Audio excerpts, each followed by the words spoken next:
Shalom, saudara. Saudara, pagi hari ini kita harus sepakat. Ya. Jadi pagi hari ini saudara kita harus memiliki persepsi yang sama. Gak boleh beda. Ya. Kita harus memiliki kesepakatan yang sama, kita harus memiliki cara pandang yang sama. Ya. Persepsi yang sama dan iman kita yang sungguh-sungguh sama. Jadi artinya kita harus beriman ya pada pagi hari ini bahwa sejak Tuhan menciptakan manusia, sejak Allah menciptakan manusia dan sejak kita dijadikan saat ini sebagai pribadi-pribadi jemaat Hosana, saudara kita harus percaya bahwa Tuhan mau kita bahagia. Tuhan mau kita bersukacita dan mensyukuri perjalanan kehidupan kita bersama dengan Dia. Sepakat nggak saudara? Kok ragu? Ya, Tuhan mau kita mengalami kebahagiaan di dalam Dia. Tuhan mau kita mengalami sukacita di dalam Dia dan selama perjalanan hidup kita Dia mau kita enjoy. Nah, saudara, bersukacitalah senantiasa itu kata firman Tuhan. Dan firman Tuhan katakan, coba kasih tahu kiri kanan, ya sebelahnya katakan, betul enggak Tuhan mau kamu bahagia? Tanya. Jawab, ya. Saudara, dari mana kita tahu? Ya kan? Dari mana kita tahu? Ya, kalau Tuhan ingin kita bahagia, saudara. Mazmur 16 ayat 11, saudara bilang begini, ya. Engkau memberitahukan kepadaku jalan kehidupan. Di hadapanmu ada sukacita berlimpah-limpah. Di tangan kananmu ada nikmat senantiasa. Yang memberitahu siapa? Tuhan. Jadi Tuhan yang beritahu, saudara. Ya, lalu dalam terjemahan Indonesia Modern Bible dibilang begini. Engkau memberitahukan kepadaku jalan kehidupan.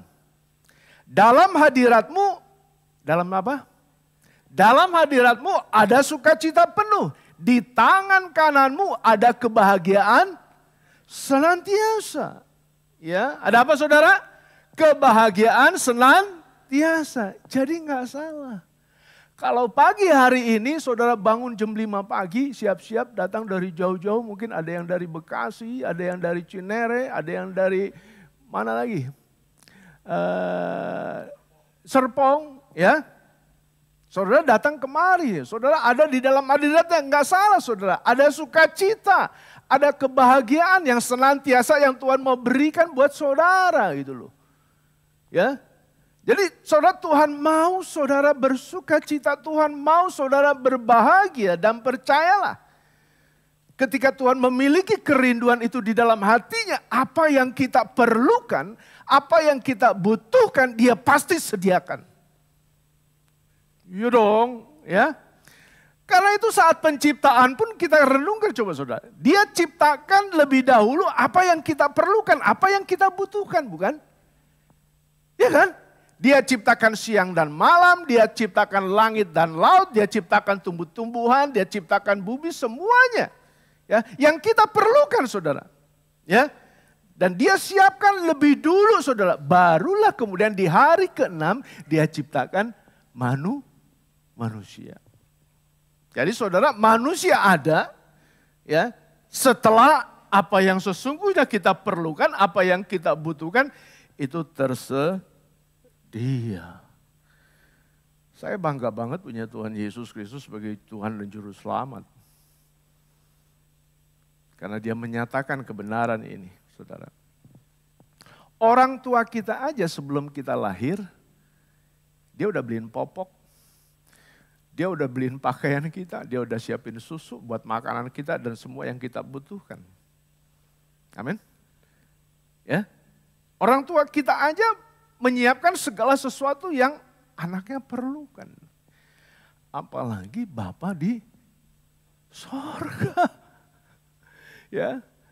Apalagi Bapa di sorga, Dia pasti pelihara kita, Dia pasti jaga kita, Dia pasti perhatikan kita, dan Dia pasti berkati saudara.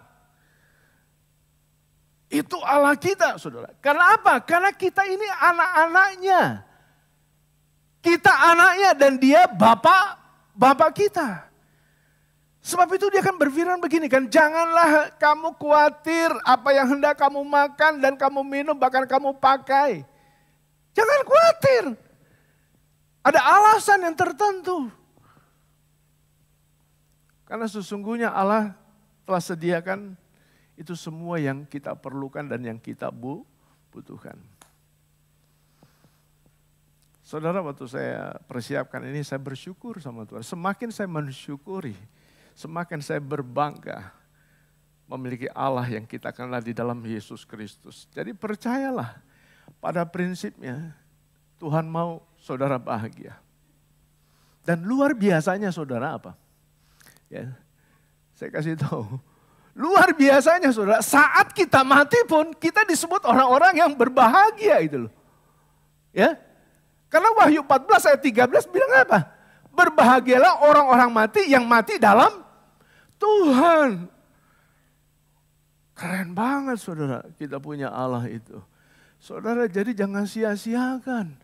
Saudara jangan lewati kesempatan ketika saudara bisa bersekutu dengan dia, ketika saudara bisa intim dengan dia, ketika saudara bisa berbicara dengan dia, ketika saudara selalu berada di dalam hadiratnya.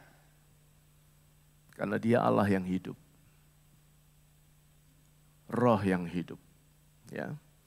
Jadi boleh dikatakan sampai mati pun saudara, ya, Tuhan mau kita happy, kita bahagia. Ya. Jadi sekali lagi saya mau tegaskan, mau sampaikan saudara, berbahagialah saudara yang memiliki iman di dalam nama Yesus Kristus sebagai Tuhan dan Juru Selamat. Karena dialah sumber kebahagiaan kita. Bukan dunia ini, bukan. Yesuslah yang menjadi sumber kebahagiaan kita. Karena itu kan waktu Yesus dicobai oleh iblis, ya, ditawarkan segala kemegahan dunia, kemewahan dunia, dan semua yang boleh dikatakan yang wah di dalam dunia ini ditawarkan sama iblis, dan dan iblis menyuruh Yesus suruh menyembah. Yesus bilang apa? Hanyalah engkau. Bukan itu aku datang ke dalam dunia. Jadi seolah-olah dia katakan begini, aku datang ke dalam dunia ini, aku mau anak-anakku bahagia. Bangga banget saya saudara. Bersyukur banget kita punya Yesus Kristus. Ya. Jadi nggak salah saudara. Kalau pagi hari ini kita harus sepakat. Pagi ini kita harus mempunyai cara pandang yang sama. Kita harus punya persepsi yang sama saudara. Dan iman yang sama. Kalau Tuhan mau saudara bahagia. Ya. Kalau Tuhan mau saudara mengalami sukacita. Saudara mengalami damai sejahteranya. Kasih tahu kiri kanan sebelah saudara. Tuhan mau kamu bahagia. Ya. Jangan cemberut muka kamu. Sukacita di dalam dia. Nikmati saudara bersama dengan Tuhan. Nah saudara, pertanyaannya begini. Ya kan? Pertanyaan begini. Apa yang membuat kita sulit bahagia itu? Ya kan?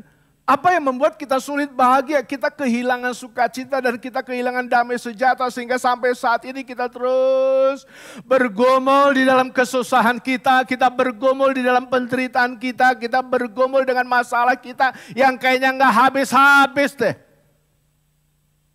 Kayaknya berat banget hidup kita ini, kayaknya beban berat banget yang kita pikul, yang kita tanggung, kayaknya kok begini sih. Ya. Saudara, mari kita mau jujur, soal makan, kita semua di sini nggak ada yang kelaparan kan? Kita bisa makan, cukup. Soal baju, pakaian, saudara masih pakai baju kok di sini. Masih ada, mungkin di lemari saudara berderet tuh, yang merah, kuning, hijau, biru, abu-abu, putih. Ya kan? Orang lain punya satu, saudara bisa berderet tuh. Sepatu, ya begitu banyak sepatu saudara. Sampai bingung mau pilih mau warna apa hari ini saya mau pakai. Ya. Soal tempat tinggal, saudara nggak kehujanan, kan saudara nggak kebocoran. Saudara masih ada atap yang melindungi saudara dan saudara masih bisa ngorok. Iya kan, masih bisa nyenyak gitu loh. Ya mungkin sekalipun gak ada AC di rumah saudara, tetapi saudara masih bisa menikmati dan saudara masih bisa melihat perbuatan tangan Tuhan yang ajaib. Tetapi apa yang boleh dikatakan yang membuat kadang-kadang kita sulit bahagia, saudara. Kita kehilangan sukacita dan damai sejahtera Tuhan. Yang pertama, saudara, hanya 2 aja karena waktunya singkat ya. Yang pertama, saudara, yang kadang kita kehilangan sukacita dan yang kadang kita enggak bahagia, kita ini suka meragukan Tuhan. Itu loh. Kita ini suka meragukan Tuhan, ya. Kita ragukan bagaimana penyertaannya. Kita ragukan bagaimana pemeliharaannya. Kita ragukan bagaimana janji-janjinya. Contoh bangsa Israel kan, dia udah lihat loh. Bagaimana laut itu bisa terbelah gitu kan. Gak usah saya ceritakan lagi. Tetapi kita saksikan dari cerita Alkitab ini, betapa orang yang telah menyaksikan dengan mata kepalanya sendiri mujizat-mujizat Allah di hadapannya, masih aja tetap bersungut-sungut. Gak menikmati enjoynya dia di dalam penyertaan Tuhan. Kurang gimana coba Tuhan sama kita. Sampai hari ini saudara masih sehat. Saudara semalam ya, saya minta tolong ya Laban. Saya bilang ya, tolongin saya bisa gak siap-siap untuk gantikan saya khotbah. Ya kan?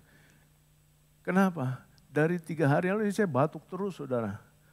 Ya kan malu di YouTube ada orang batuk-batuk gitu kan. Kok pendeta khotbah batuk-batuk. Ya, ada yang batuk. Ya, tapi puji Tuhan saya masih bisa sampaikan firman Tuhan. Nah saudara, kadang-kadang kita begini, benar nggak ya kita bisa kuliahin anak kita gitu kan. Kita bisa kasih makan anak-anak kita, ya itu terus jadiin pikiran. Benar nggak ya Tuhan masih kasih kerjaan sama kita, umur kita udah berapa sekarang? Ya kan, mana ada perusahaan yang mau terima, ya saya kerja. Berita gembira guru sekolah minggu kita sudah diterima kerja kemarin. Ya, apa yang menjadi kerinduannya, dia cerita sama saya, dia telepon, dia katakan, Om, aku sekarang sudah diterima jadi guru lagi. Senang saya dengar ya. Saudara, kadang juga kita begini, kok kita sakit gak sembuh-sembuh gitu ya. Sampai sekarang kok gak sembuh-sembuh gitu loh. Sampai sekarang mungkin kita masih bawa penyakit kita dalam diri kita itu. Ya. Kok kayaknya doa kita gak dijawab-jawab gitu kan. Orang lain tetangga kita yang bukan orang Kristen diberkati loh, luar biasa. Oh luar biasa ya. Kok kita cari duit susah banget gitu. Orang lain cari duit gampang gitu kan. Apalagi di masa pandemi itu. Banyak sekali apa yang kita pikirkan dan apa yang kita gumulkan, apa yang kita alami gitu loh. Kenapa begini kok begitu. Ya, nggak kayak orang-orang lain gitu. Jadi saudara, banyak yang membelenggu pikiran dan hati kita sehingga hati kita ini selalu susah. Dan kita selalu menderita, kita sulit untuk menikmati sukacita dan kita sulit untuk mengalami kebahagiaan. Apa betul Allah kita seperti itu membiarkan kita terus susah? Gak mungkin. Ngapain saya percaya sama Yesus? Ngapain saya ikut Yesus? Kalau Yesus pilih saya, kalau Yesus pisahkan saya, untuk supaya hidup saya susah. Gak mungkin. Gak mungkin saudara. Saya percaya gereja ini adalah rumahnya Tuhan. Karena itu saya membiarkan dia untuk bekerja mau-maunya Tuhan. Untuk mengatur, untuk memerintah, untuk ngasih apapun yang dia mau, silakan engkau berikan petunjuk kepada hamba-hambamu di sini. Supaya kita ngerti melakukan segala sesuatu apa yang kita kerjakan di dalam rumah Tuhan ini seturut dengan kehendak Tuhan. Karena itu saya percaya rumah ini adalah rumahnya Tuhan yang akan menjamah, melawat, memulihkan. Ada banyak orang, banyak jiwa datang kepada Tuhan.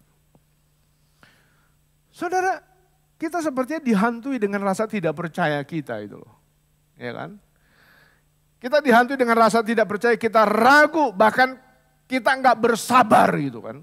Kita nggak bersabar untuk menerima jawaban Tuhan dan akhirnya kita menyerah, ya kita putus asa karena apa? Karena kita meragukan Tuhan. Dan sampai hari ini kita nggak bisa enjoy. Gua punya istri nggak berubah-berubah, punya suami nggak berubah-berubah, aduh makin susah. Kayaknya terus begitu. Punya anak nggak berubah-berubah.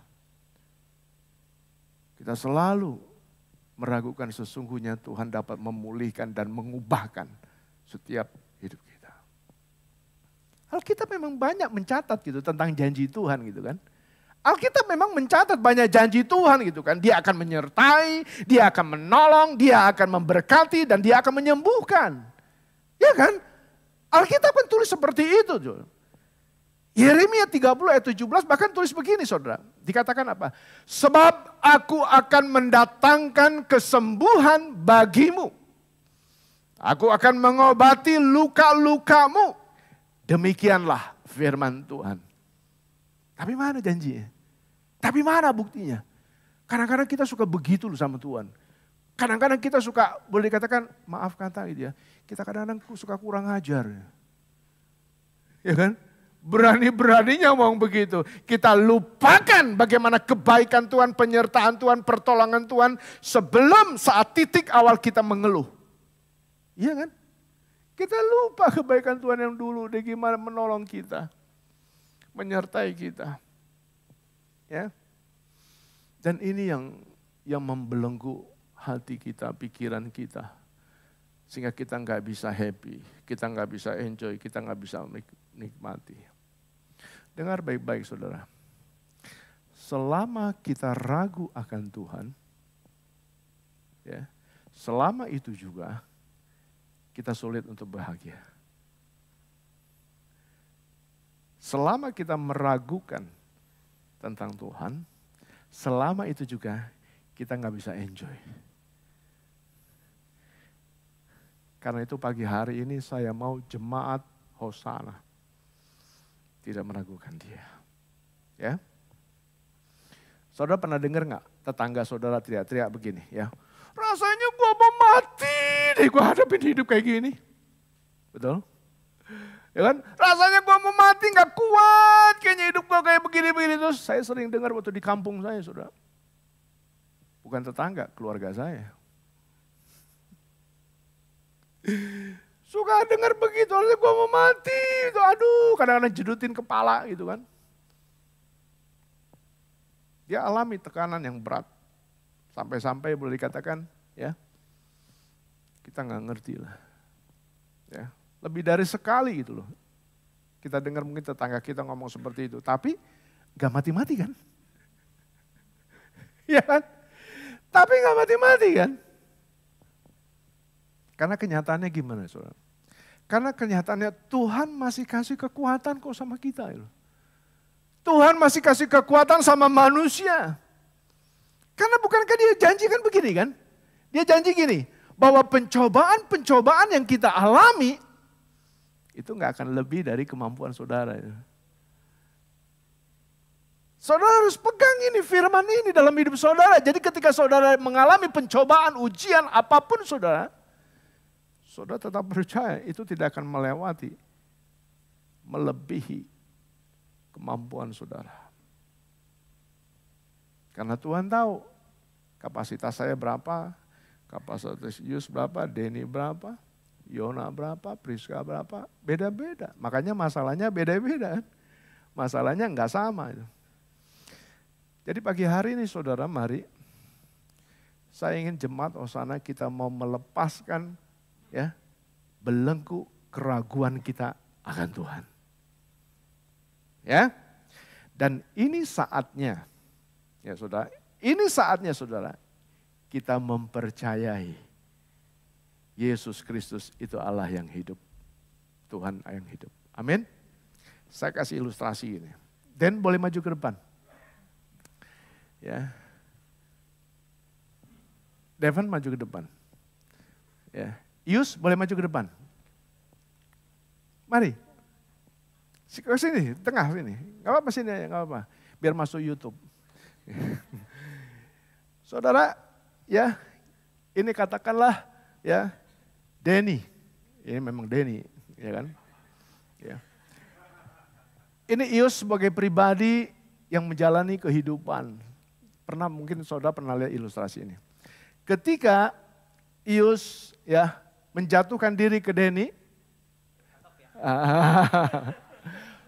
percaya nggak Denny akan menangkap?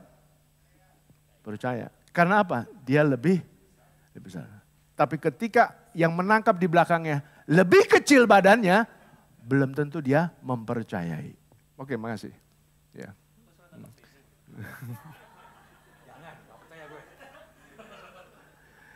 Saudara, kalau kita tahu yang di belakang kita ini badannya lebih besar, ya, kita pasti mempercayai ketika kita menyerahkan tubuh kita, hati kita, jiwa kita, roh kita. Tapi belum tentu ketika yang di belakang kita badannya lebih kecil. Kebetulan aja Devon gede tadi. Ya, belum tentu kita mau berani. Kita akan berpikir, kuat nggak dia? Bisa nggak dia nahan kita? Saudara, bukankah kita memiliki Allah yang dahsyat? Allah yang luar biasa? Allah yang boleh dikatakan tidak ada sesuatu pun, ya, boleh dikatakan yang sulit bagi dia, tidak ada yang mustahil bagi dia. Amin. Dia sanggup, dia mampu untuk mengatasi semua persoalan dan pergumulan kita. Amin. Yo, kita sekarang sudah mulai belajar pagi hari ini kita mempercayai Allah kita. Jangan takut, tetap nikmati. Tuhan mau seperti itu.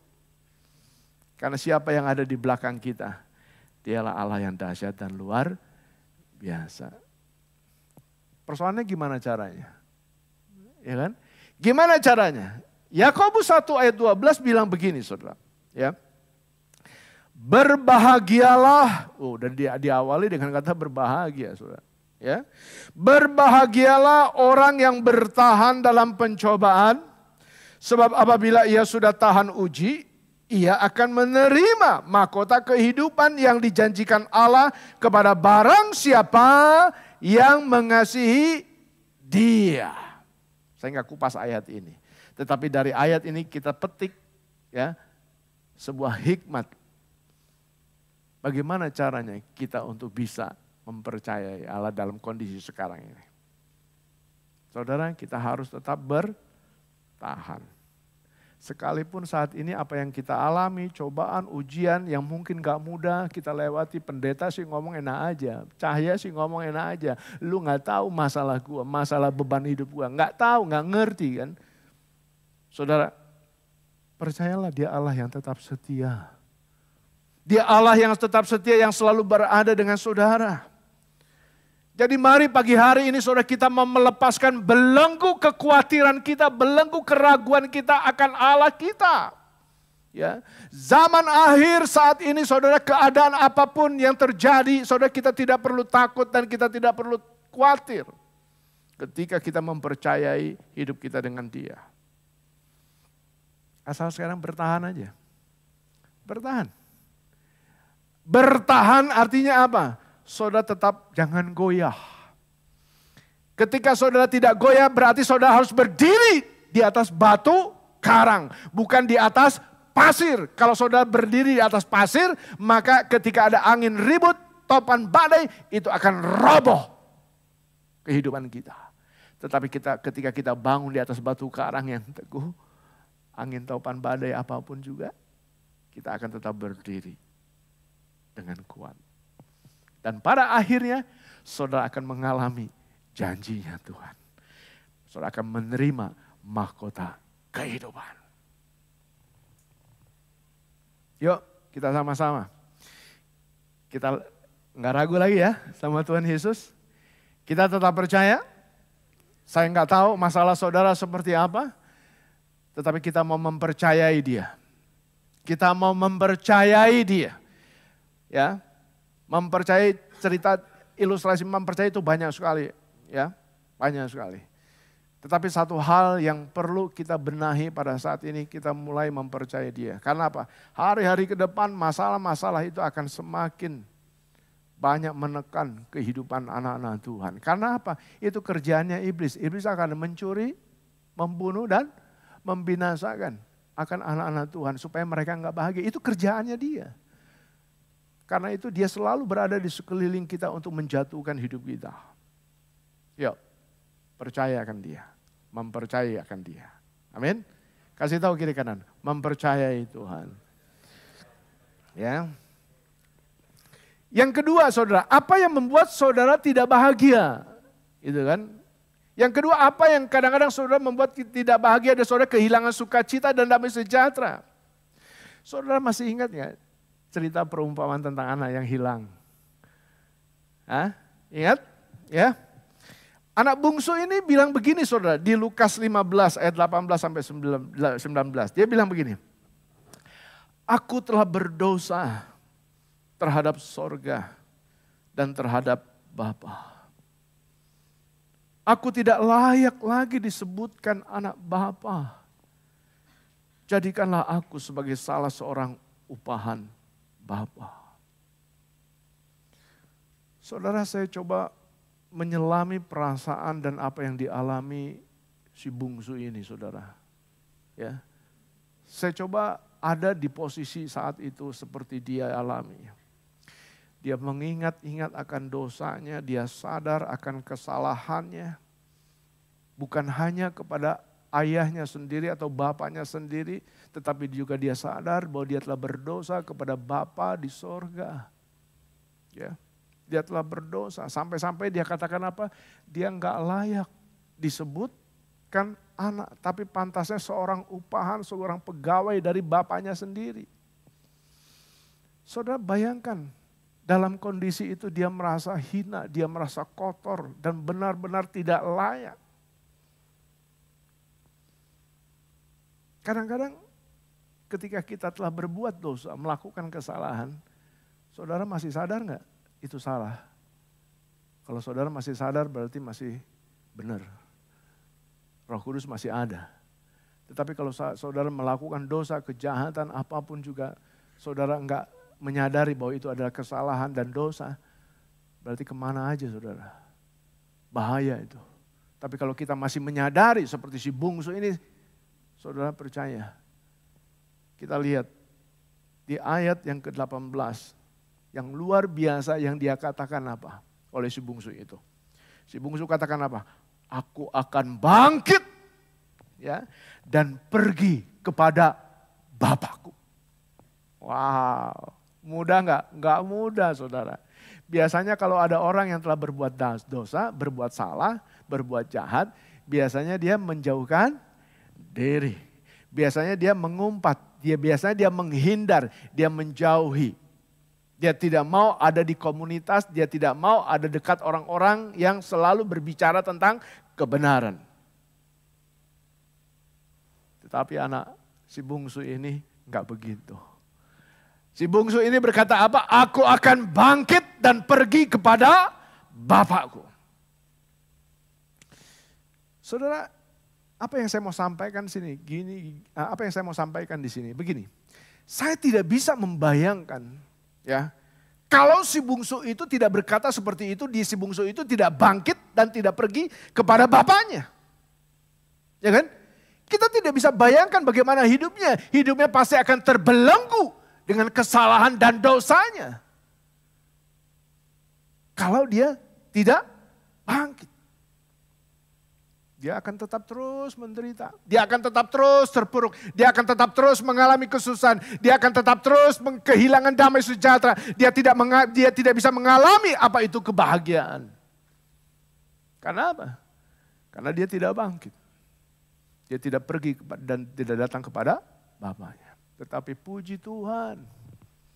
Di dalam perumpamaan ini si bungsu ini bangkit dan pergi kepada Bapaknya. Si bungsu itu sadar. Si bungsu itu sadar jalan satu-satunya untuk melepaskan belenggu kesalahan dan dosanya dia harus kembali dan datang kepada Bapaknya.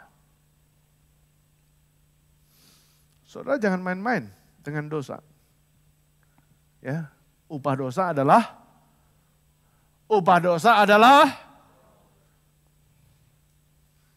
Jadi artinya bicara tentang dosa ini bicara tentang hal yang serius dalam hidup kita. Karena itu firman Tuhan katakan upah dosa itu adalah maut.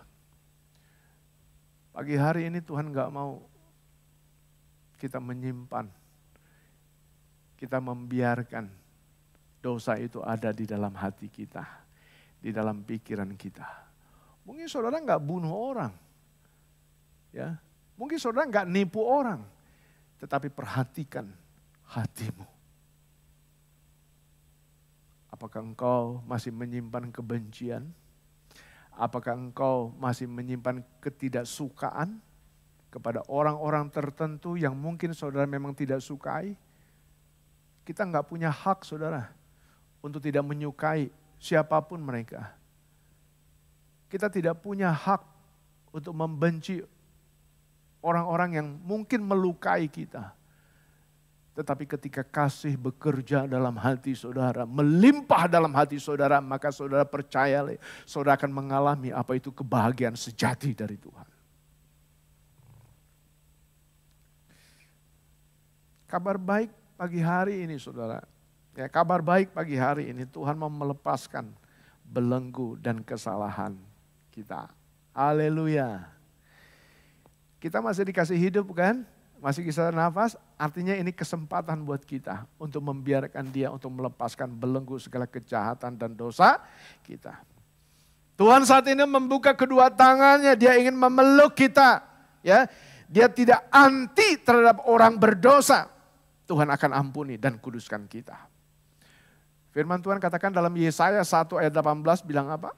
Dikatakan begini saudara, sekalipun dosamu merah seperti kirmizi akan menjadi putih seperti salju.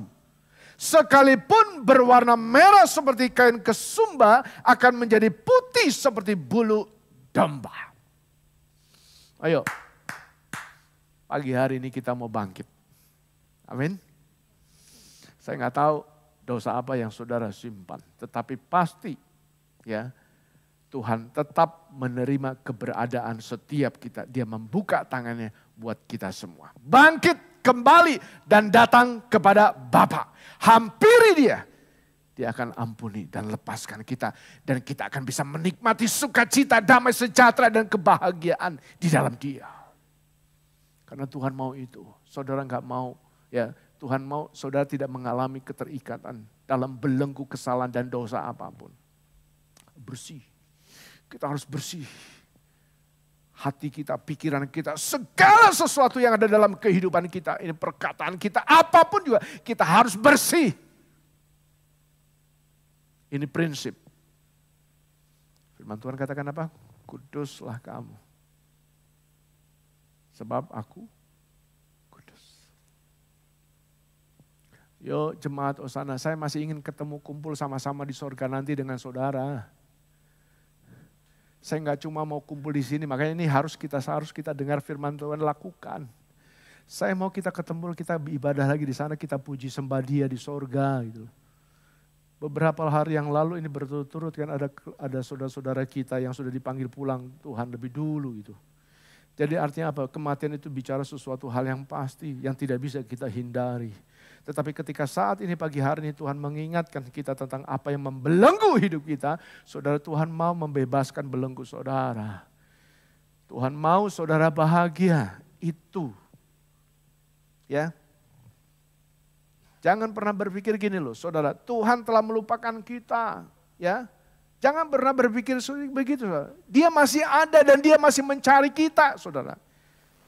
Dia tinggalkan loh 99 dombanya dan dia cari satu domba yang terhilang, yang tersesat. Jadi hari ini Tuhan sedang mencari kita, sedang menanti-nantikan kita dan dia terus bekerja lewat firman-firmannya untuk kita bisa mengerti. Carilah Tuhan. Saudara dengarkan baik-baik, sekali lagi saya nggak tahu ini yang keberapa kali. Saya himbau sebagai gembala kepada jemaat saudara di sini, kepada jemaat di sini, maksud saya. Jangan jauhkan diri dari pertemuan-pertemuan ibadah. Jangan kita membiasakan diri seperti orang-orang di luar sana. Ada doa, doa, doa sungguh-sungguh. Bukan supaya penuh gereja, bukan supaya ada orang berdoa, tetapi ini membawa kehidupan kita untuk kita semakin dekat dengan Tuhan. Kita nggak kuat saudara, kita rapuh, kita lemah. Jangan anggap enteng saudara, kita perlu doa dengan dia. Ada waktu berdoa sama-sama malam hari, siang hari, sore hari. Ada jam-jam doa di gereja kita, ayo ikuti. Jangan sombong, tanda kutip ya. Saya tahu saudara orang yang rendah hati, tetapi dalam jangan sombong ini bicara tentang apa? Bagaimana tentang kita, hati kita. Penundukan diri kita kepada Tuhan bukan soal penundukan diri kepada gereja, tapi penundukan diri kepada Tuhan itu yang perlu ada dalam hati dan jiwa kita. Dia tinggalkan kan 99 domba, dia cari yang satu yang hilang, yang tersesat. Karena apa? Dia mau gendong kita, dia mau saudara dielus-elus. Ketika ketemu Tuhan gendong saudara, Tuhan mau saudara enjoy menikmati itu. Sebagai ayat penutup saya bacakan begini ya. Roma 6 ayat 12 sampai 13 bilang begini. Sebab itu hendaklah dosa jangan berkuasa lagi di dalam tubuhmu yang fana. Supaya kamu jangan lagi menuruti keinginannya. Dan janganlah kamu menyerahkan anggota-anggota tubuhmu kepada dosa untuk dipakai sebagai senjata kelaliman. Tetapi serahkanlah dirimu kepada Allah sebagai orang-orang yang dahulu mati tetapi yang sekarang hidup. Dan serahkanlah anggota-anggota tubuhmu kepada Allah untuk menjadi senjata-senjata kebenaran. Yuk, kita telah ditebus oleh darah Kristus. Kita menjadi milik dan kepunyaannya. Dan inilah saatnya kita mau menyerahkan kehidupan kita kepada Tuhan. Amin.